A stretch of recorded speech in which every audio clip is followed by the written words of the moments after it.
guys, welcome back to my channel. Today I wanted to film a video on my hair care tips and how I personally grow out my hair.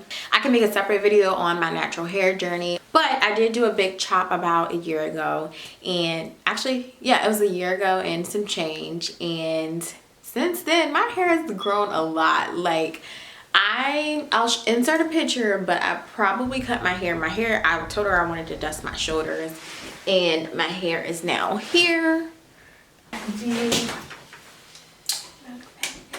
It's here, and this is not even completely straightened, so it's a little bit longer than what you see. So I will start off by saying that I know y'all are tired of hearing this, but my #1 tip for hair growth, anyway, drink water, please. Just drink water. You would be surprised at what can happen when you drink the amount of water you're supposed to. Now, me, I am tiny. I am about 110 pounds. So I do not need to drink a gallon of water a day. I was told to do your weight in terms of ounces, and half that, I mean, I don't need a calculator to do this, but half of 110 is 55. So I should be drinking about 55 fluid ounces of water a day. I drink a little more than that because the bottle that I have is 76 ounces. That's the biggest thing I can say, and it's not just for hair growth. It's so you can, water is the best detox. Like, you can do a million detoxes all you want, but water is the best detox. Our bodies are made up of a certain percent of water, and we need to maintain that. So we're putting all these toxins into our bodies, and we expect our hair to grow, and we expect our nails to grow, and we expect our bodies to grow, and we aren't doing what we need to do to put that stuff back into our body. So definitely #1 is water. Now, that's not the #1 thing that made my hair grow. I would say the biggest factor in my hair growth, which is going to range from person to person, I think is something that you're probably born with, is genetics. Like, I genetically just grow my hair completely fast. Like, I could do absolutely nothing to it for a complete year and it's just gonna grow. But I mean, with that being said, that doesn't mean I don't take care of my hair. I have my moments where I would just be full blown, take care of my hair, and then I have my moments where I just don't care and I will bun it up. When I do take care of my hair, I think that shows in my curl pattern and the elasticity of my curls. So all I'm trying to do is get better curls. I do not straighten my hair. I probably will straighten my hair once or twice a year. Last year I straightened it twice. The year before that was the most I've ever straightened it in a year, and the year before that I had only straightened it once. So I'm not huge on straightening my hair a lot. I think the most I've straightened my hair was probably about 2018, and then 2019 I only straightened it twice, which was actually 3 times. No, I don't know, maybe 2 or 3 times. So the second tip I would have is to reduce the amount of heat that you directly apply to your hair. Like I said, I don't straighten my hair too much. This was just like a birthday occasion. My birthday was Tuesday and today is Sunday. But when you do apply heat, use it minimally. If anything, don't use it at all. I think that's been a huge part in my hair growth as well. I don't straighten my hair that much, and if I did, I would have a whole bunch of heat damage. Most of my damage in my hair is tension damage, so I'm working on not wearing the buns. Another huge tip of mine too is to maintain moisture, or try to maintain moisture in your hair. So before we get into how I maintain moisture in my hair, I think it's good for you to understand what type of hair type you have and how your hair retains moisture. So there are 2 types of hair. There is A, low porosity hair, and then there is B, high porosity hair. A, low porosity hair has tightly bound cuticle layers, making it difficult for moisture to penetrate, but it's also difficult for moisture to escape as well once it's in your hair. On the other hand, high porosity has gaps and holes in the cuticle, allowing moisture to easily pass in and out. So I personally have a low porosity hair. It's very hard for my hair to maintain moisture. And I have a couple of really good tips if you have low porosity hair. I personally don't have high porosity hair, but I'll try to find some tips if you feel like you need help with maintaining moisture. But I don't feel like people with high porosity hair have trouble with maintaining moisture anyway.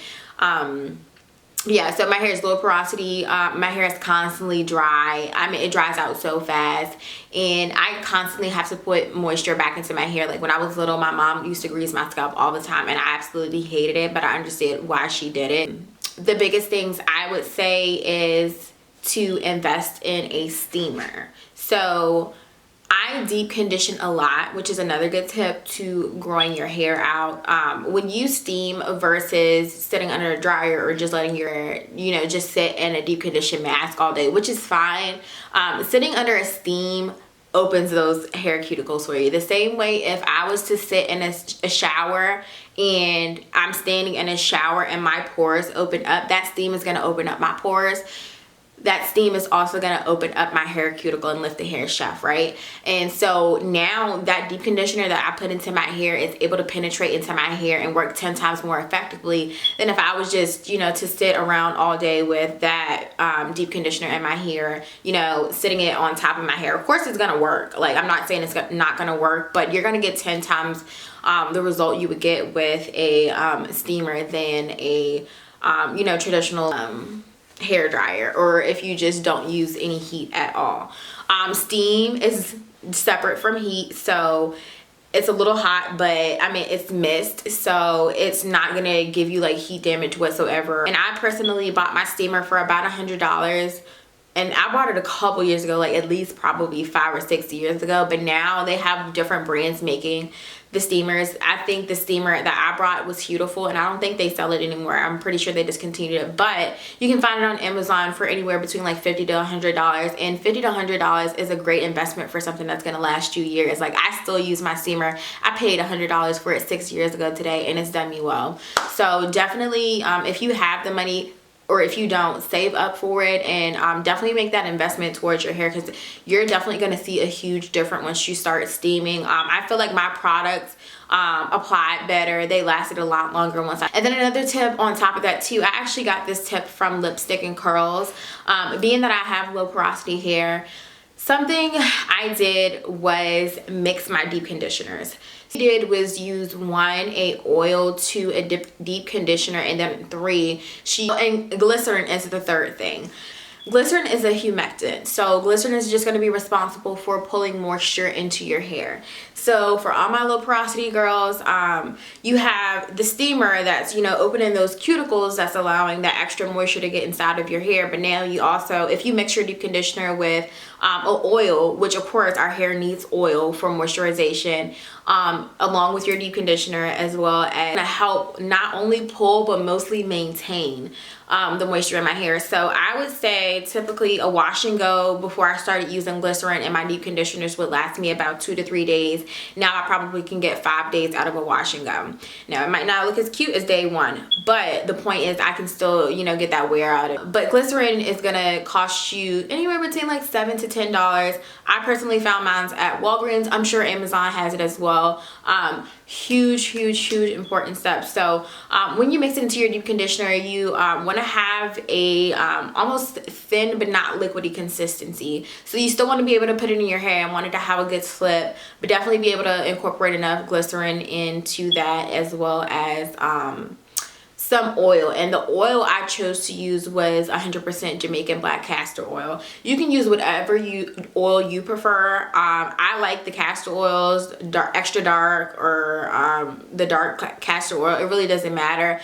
Your favorite oil, I would just incorporate that. And if you guys need me to make a video on that, on how I mix my deep conditioners with oils and Africare glycerin, I can definitely do that as well. Trim.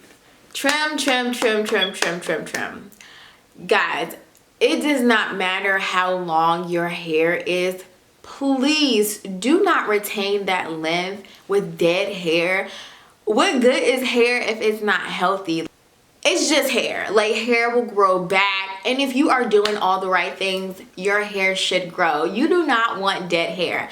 I personally recommend, now it's gonna differ per person, because when I did my big chop, I chopped my hair October of 2018, again here, right?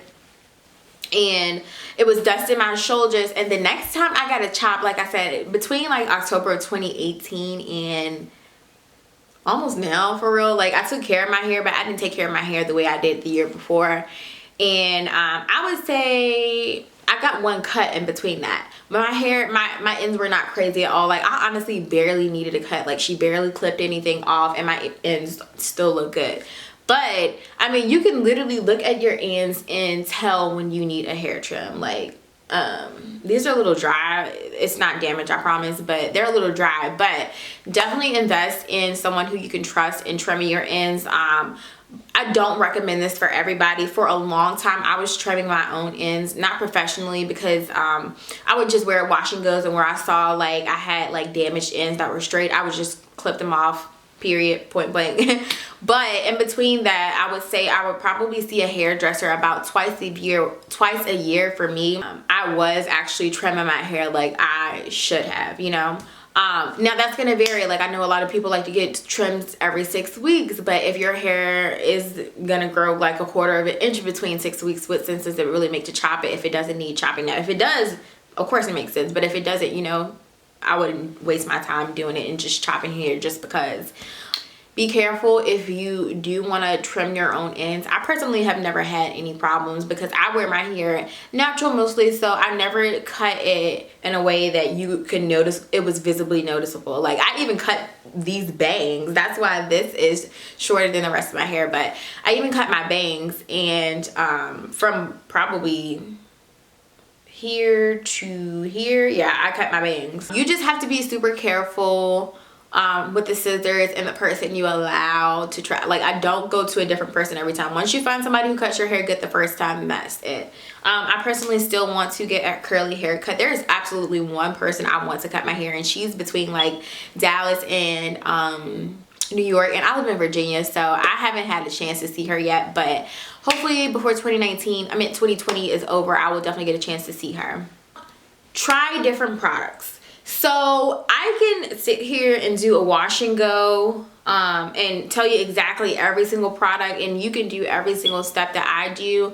Your hair is 100% not going to turn out exactly like mine, because the way my hair attracts a product and the way your hair might attract a product could be the same, but more than likely it's going to be two completely different things. Like we all have different hair. I have different strands of hair and different types of curl patterns all throughout my hair. I think you need to learn what's best for you by trial and error, and a great way to do that without spending a whole bunch is to do sample sizes. Like look on Amazon, see if they have a trial size, travel size, or a sample size of anything, and try it and see. Do a test patch on your hair. Does this make my hair curl at all? Like does my hair react to it well at all? Anything.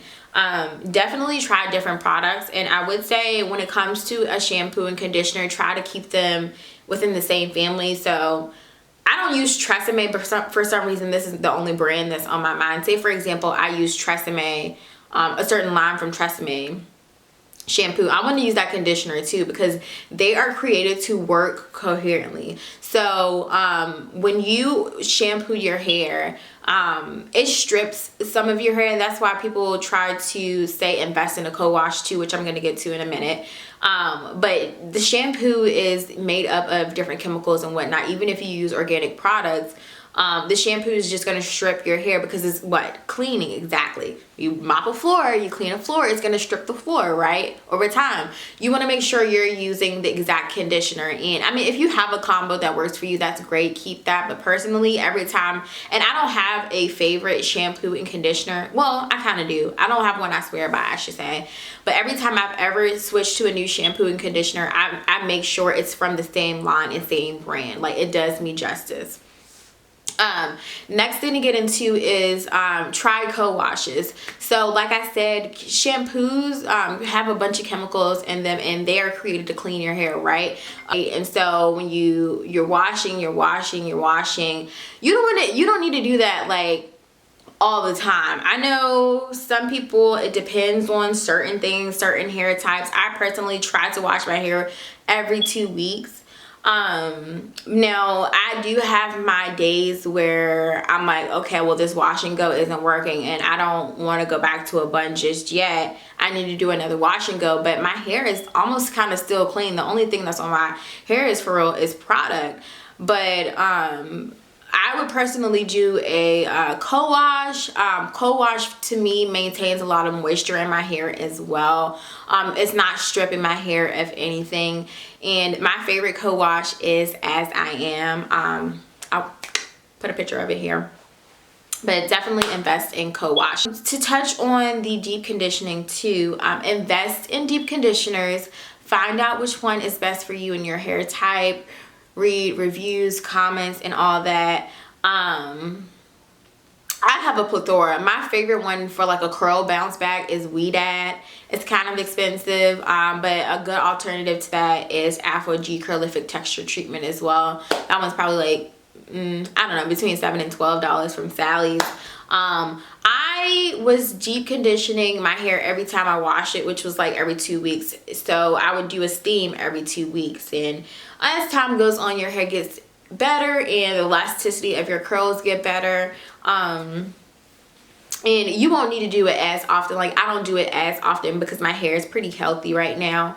But I mean, it's something I enjoy doing because it feels good, honestly.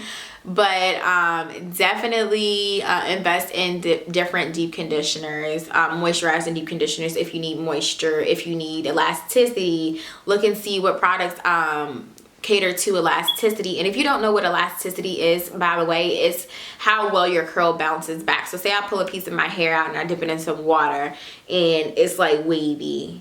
That means it has no elasticity. But if I pull a different piece of hair out, or if my hair is in a different state, you know, and I dip it in water and I maybe put some product on it, for example, and it bounces, that means my hair has good elasticity. So elasticity is just how your hair, your curl bounces back. So as of right now, that's all I can think of as far as my major tips for hair growth. I feel like people ask me all the time what I do to grow my hair. Like I said, for me, most of it is genetics. I don't have to do much, but I still like to take care of my hair.